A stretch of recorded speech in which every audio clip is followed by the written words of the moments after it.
Hey, what's going on, guys? This is SlimeBoss here. Welcome back to another video. Today, we are back with a bonus video of Super Mario Bros. 2.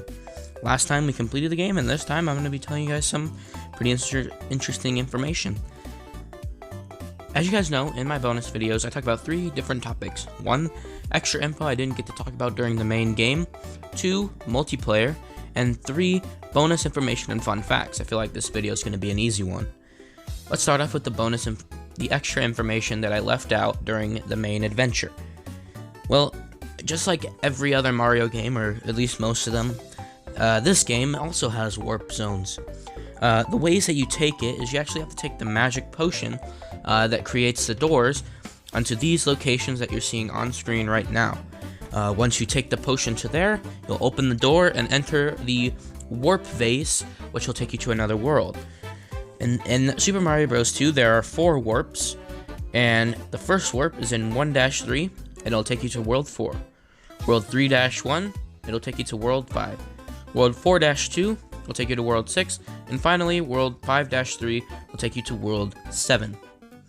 And that is it for warp zones, and that is it for any extra information that I missed. Again, let me know in the comment section below if I had missed any information. I'm always looking forward to updating these bonus videos as time goes on. Next up is a multiplayer. There is no multiplayer in Super Mario Bros. 2. Finally, let's talk about the fun facts. And I feel like this fun fact is not really a fun fact anymore. I mean, it still is, if you don't know this information, but it's kind of a weird situation, right?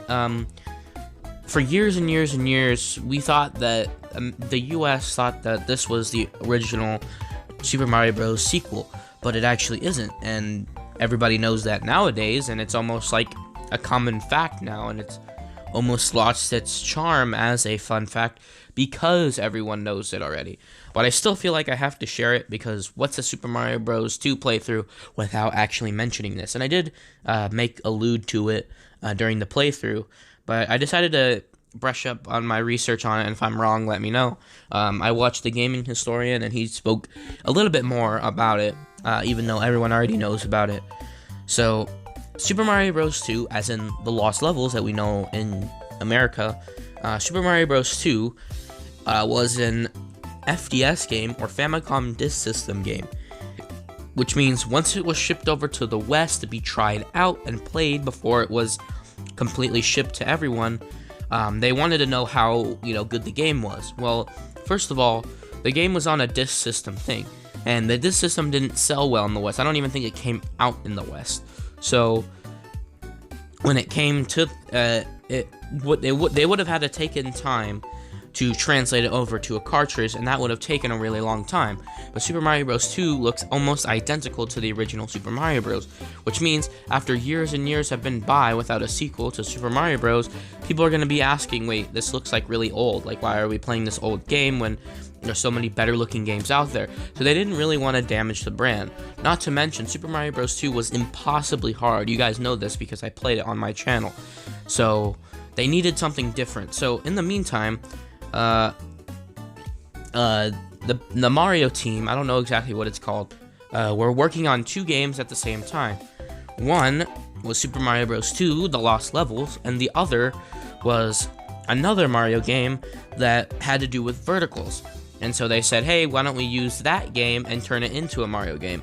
But before that, Nintendo got a deal with, I don't know the exact TV station, but they wanted to team up with the TV station because they had a festival going on, and they wanted something to promote their brand new show. That brand new show being Doki Doki Panic.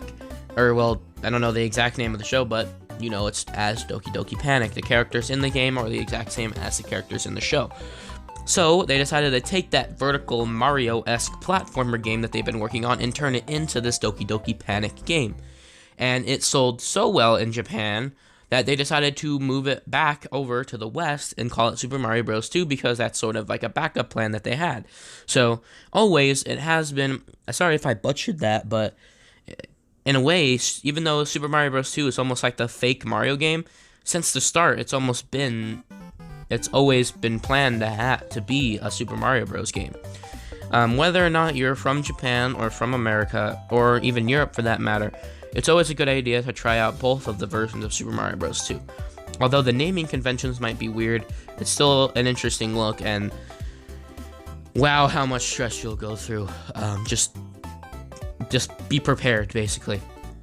Anyway, I'm sorry if I butchered that, but if you want more information, you can check out the Gaming Historian, which I'll link in the description below, as well as I'll link in the description below where to find the warp zones. Of course, it was on screen right now, but I always want to make sure I link to the people that actually decided to do the work and create this footage. So thank you guys so much for watching. I hope you guys enjoyed this little bonus video. It was much simpler to do other than my previous bonus videos because there's not really much to talk about with this game. And I'll see you guys tomorrow for the 2 episodes I promised you guys for Pokemon, tomorrow being Friday, and on Monday you guys will see the last of the 2 Pokemon videos, and then we'll start Kirby's Adventure. So I'll see you guys then. Bye.